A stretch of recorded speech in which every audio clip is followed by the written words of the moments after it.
Hello and welcome back. Here today we'll talk about installing and debugging Pygame. In this series, there's more information out there on the web that we'll talk about later about that. Anyway, if you need to know more about examples to follow along, different examples in the book than there is in what we're doing now. But anyway, those of you who aren't familiar with installing Pygame or Python, you have to go head over to the official website. And the official Python website, which we'll talk about in a minute when we go to the computer to mess around with it, is python.org.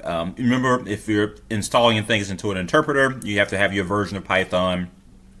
You can actually check the version of Python and pip by typing pip-version, and the same for Python 3.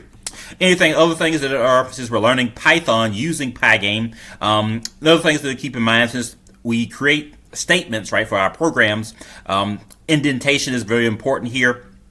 So we're using the curly brackets to kind of, as before you learned before in other programming languages, to determine scope. Comments are determined, as we talked a little bit about before in the first program we wrote, at least we looked over. We used the hash symbol for that. String quotes, they have these triple quote things. It's not really the other one, but and there's other things that you need to know about. We've already discussed what variables are, what they store information. There's other things about dynamic casting and keywords. The words just have a specific meaning or language inside of there's if, else, while, do while, import. If you've used any language like C++, you may be well at home learning how to program.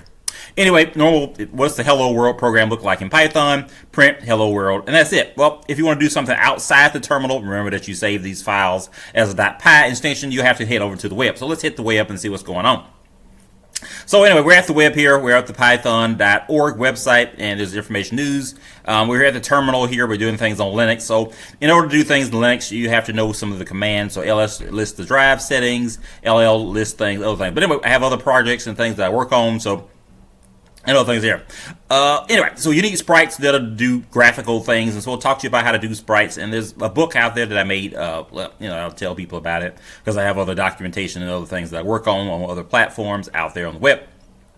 But anyway, in order to install it, you can pretty much just copy paste this Python 3-m whatever. But anyways, we can make a quick sprite here. We'll use it for another project. So there's a tool called Piskel that I kind of recommend a lot of people use. It runs on the web page. It runs natively inside of a browser. You can actually download it. It runs on Windows, Linux, Macintosh, and other operating systems. You can even run it on the Chromebook if you have some free time. But anyway, it has lots you can actually define your own palette here. So one technique that people kind of employ when they create video games to have a palette that's used for the foreground and one used for the background. So you want to have a different palette for the sprites and objects, such as the tile maps and things. And each one of those tile map images are different, or actually mutually exclusive, independent items that are in the game world. You want to have things set off in such a way that when you look at the screen, you can kind of tell what's the enemies, what's the objects, which part of the ground the player can walk on.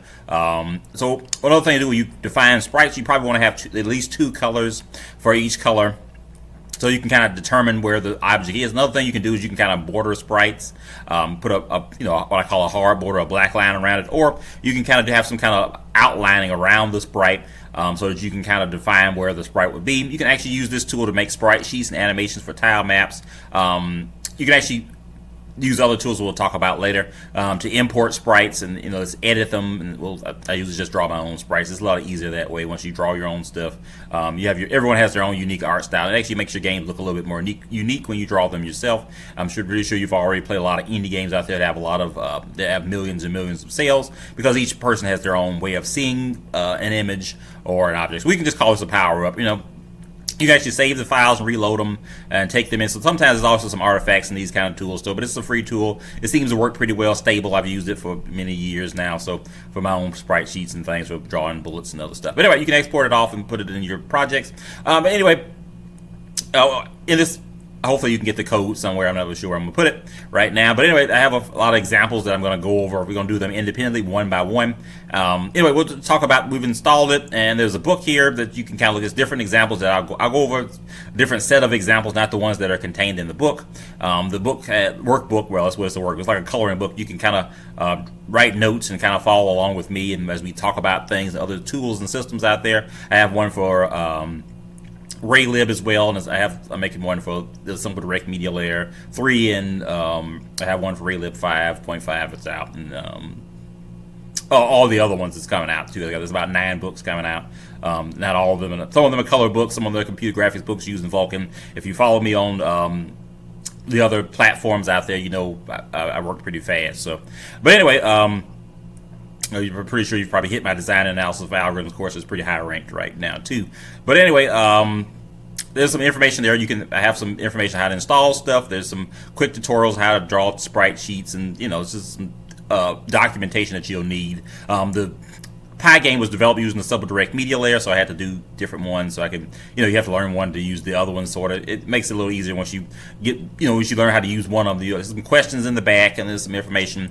There's some source in each one of them, but it's a workbook, so you're supposed to fix all the problems. One of my research areas is STEM retention strategy. So one way to do interactive learning is to actually have code in your face that you can see, and try to attempt it in front of the computer and see if you get some type of output that's reasonable, or kind of document or draw what you're trying to accomplish in coding, or just at least test it out first, because you want people tell you things and you never practice them for yourself. I can give you driving instructions every day. If you never practice driving, you may never drive. So you can read the book all day until you practice some of the coding. That's what we're here for, to learn about how to try to debug Python programs. So one of the things that works pretty well is if you see a few hundred programs, and you'll do better at what you're doing. So here I have a lot of quick examples there of how to do things. This is just pretty much what it looks like. It's black and white. So in this particular book, this is not the extreme Pygame program books which may be in color when it comes out. But depending on what we're doing, anyway, it's out there. It's available. You can search for it on Amazon.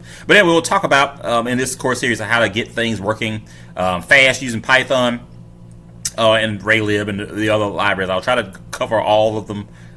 These are all the ones because people ask me all the time about how to use Raylib, how do we use Simple Direct Media Layer 3, how do we run Vulkan fast, how do we make 3D games, how do we do all this other stuff.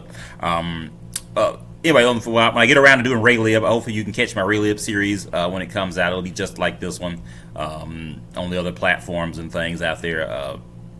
This version, I just call it 5, but the book materials on 5.5 since these APIs update all the time. Each book is mutually exclusive. They're each different. They have their own little layout. They have their own particular because it's a different language, it's C++, or it's really natively written C. But we won't talk about all the functions there. But anyway, they all work about the same. So once you learn how to use one of them, you can use another one. So anyway, we'll hop up over to this terminal, and when we paste the line here, you can type the commands in here. This is what we're using. A lot of people program using Linux, and so I'm just showing the Linux version because most people just use Windows to do things. But it's a similar process if you're installing with the Windows operating system. You just go to the official website, you download the things, you install it, and you just, it takes the 10-15 seconds to get it working. So with that in mind, there's also examples and things in code here. So once you get it installed and you have the examples, depending on how fast your internet would be somewhere in the world, people from all over the world ask me questions all the time, and I try to do as best I can. There are a lot of examples here. They've stopped working on this version, and they have a community edition version of this out there as well, as you'll notice. But anyway, once you get it installed and things, you can actually get the check the version. You can actually copy paste the examples into the terminal here, and it'll run examples of full games that you can just start playing if you want to make it, mod it, and draw your own images, and learn from the code that's already available to you. It's pretty fast, it's responsive, it works pretty well. And so we'll talk about how to do things fast, because a lot of people like to make games and just get, they saw a nice indie game online, or they're trying to learn how to do Python for machine learning, as well as I kind of alluded to ahead. So it runs on things like your Windows operating system. There's the install commands there. It runs on the Raspberry Pi. I think they're on version 5 now. You can do a lot with that. Anyway, so if you're installing Python, they're on version 3.12. There's actually documentation and tutorials on the top part of this website. I don't have time to go over it, all of it. We'll just go over and things. We're just using Pygame, right, to learn how to use Python. So that's kind of work because everyone's using modules. And there's documentation and source examples out there as well. So anyway, back to learning Pygame. All right, so there's a tutorial website there that shows you examples. And so for each distribution of Ubuntu or whatever version of your operating system, there's an install method for there, and there's actually packages and modules that you can learn from to get things up and running as fast as possible. So with that being said, so we have programs. You have, as we've already talked a bit about before, maybe not, or maybe have, you have a game loop for your program, and so you're using these API windowing systems so you can draw things on the canvas. So I'll kind of talk to you about how to draw flip images and how to render other things. So I'm just working on things as I have free time, because I just have other things to work on in the daytime. But anyway, we're going to make a test program here, talk to you about how to use Vim. If you never used Vim or you never seen Vim before, you have to press I to insert information inside of the Vim terminal, or the nano and there's other terminal-like arguments there. But in order to, you press I on your keyboard, and you can insert information. Hashes is for comments, and so remember that this language is case sensitive.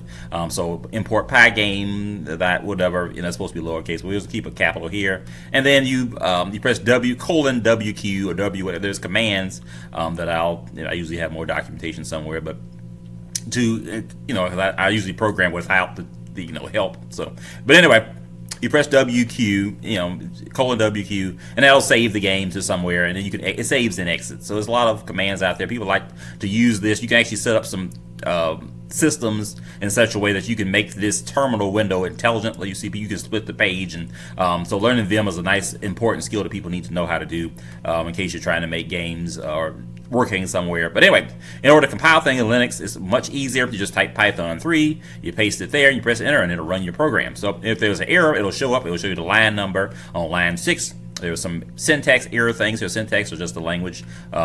There's some problem with the grammar, the scripting there. So we can, for each error, it'll tell you the line number of its own. So I can return this, and that's one error right there at the first line. But the keywords that will be highlighted some other color, as you've seen in a lot of other compilers. And then since it should return an error again when I compile this program, because this is it's supposed to be lowercase, right? So this is case sensitive. Anyway, there's other system, import whatever, based on whatever module you're using.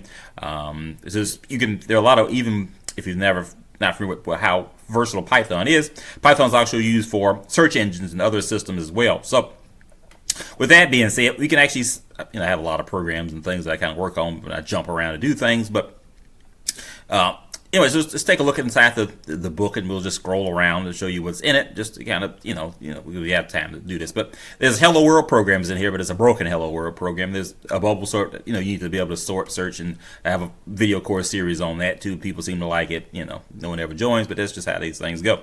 But anyway, you can go in through your compilers. It talks about variables and arithmetic operators and identifiers and comments, things you already probably know, but it's just here, it's black and white. How to determine ceilings and floors for variables, the website, so you can write your notes in there, or what operators are, the normal ones that you're familiar with, the incremental the assignment operator, things you're already familiar with, some few reserved words, words that you won't use for your programs. So since this is like a high level language, right? So you have to formulate the logic using the whatever predicates here. So you have an interpreted language. There's free open source tools out there. There's major tools, people like NASA. Everybody uses these kind of systems, so it's a good idea to learn how to use a windowing system here. It's developed natively using SDL1, and then they later updated it until they got tired of playing around with it. Anyway, there's a lot of people online who use the Pygame Community Edition, and that's how you install it if you want to use some of the newer features and not really, But anyway, it has support for OpenGL. There's a lot of people who program using Python and OpenGL. And they also do things using shader programs, that we'll talk about later. You see a lot of people out there using the birthday buffer operators. Anyway, quick install things. If you have pip install, whatever the name of the module is, you just write it there. That installs it. There's the core things: initializing, quitting, event handling for button presses, geometric primitives, manipulating images. If whatever you think about, is here, right, for you, for your destruction and for your adaptation, for importing sounds, audio clips, determining images, regulating the frames per second, determining the size of objects, and it's all contained here in the book. I just kind of scroll through things, get stuff up and running. So anyway, a quick overview. You'll have to regulate the frames per second in your games. You have to output the data somewhere. It's a quick and simple, easy thing to do. And we can actually even copy paste, since this is a PDF version of this, I can actually copy paste this basic source information here into the terminal, which is I'll just note to you that it's broken, and just to give you just a quick test that later in the next video we'll talk about how to run it and make it work, fast as it's supposed to. But anyway, since these languages are case sensitive, when I save a file, I have to save it as a .py extension. So I'll click that to save on top of it. And to make sure that it runs, I'm just going to replace this file. Right, and so notice that when I didn't skip places. When I run it and compile it, it gives me errors about at least the nesting is a problem there, because it looks at the scope and it looks at the nesting. So I can actually load it into Vim by typing Vim in front of it, and then I can go through it and try to fix what errors I need to define, right? For I initialize Pygame, right, and then I determine the screen width and height, right? But X, width is across and the height is up and down, right? So I can set the name of it. I can determine inside of our event loop, which takes in the input from the player, right? You draw stuff to the screen, and you you update values, and so that's pretty much the game loop. Then you call Pygame.display to put it on the screen, .flip. And then there's other ways to determine the frames per second, but you can play around with that and do what you want to do with it. But anyway, if you press tab, you tab over to make spaces, and then if you have to tab over again, do other spaces. Then also determining the scope where that if and run else clauses should be placed in there is also a concern to you as well. Colors, red, green, and blue values from 0 to 256, but it's 0 to 255 because you have to go n-1. Anyway, so it's a pretty quick fast. If you write each statement, there's no terminating statement on it. It's just a variable, the assignment operator, and the numeric value, whatever, or the variable that holds the numeric value. So you can also store values as tuples. And you can, as you compile it and try to look over it, it actually gives you more errors and things based on some of the logical arguments there. And your goal, if you have free time, to kind of try to fix this program and see can you get it working the way it's supposed to be running. And in the next video, I kind of go back to it and do it again, just give you a smaller, simpler example that makes it run. But you try to figure out what's wrong with this particular program, and this is where you can write the notes into your notebook and learn a little bit more about how this process works. So that's what's going on there, and that's what we'll learn how to do. So you can test out programs and see what's going on, and it'll tell you, look at the syntax and look on the official websites to learn more about what's going on with your program. And then there's a lot of commands out there that you can do using the Vim terminal. Once you get comfortable with programming, you won't need to see the documentation.